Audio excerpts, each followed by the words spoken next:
Lorry నడపడంతో ఈ ప్రమాదం జరిగినట్లు స్థానికులు తెలిపారు.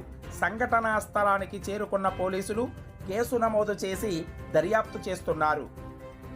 మృతుడు వెంకటేశ్వరరావు కుటుంబ సభ్యులు, గ్రామస్తులు మృతదేహంతో రోడ్డుపై బైఠాయించి నిరసనకు దిగారు. తగిన న్యాయం చేయాలని డిమాండ్ చేశారు.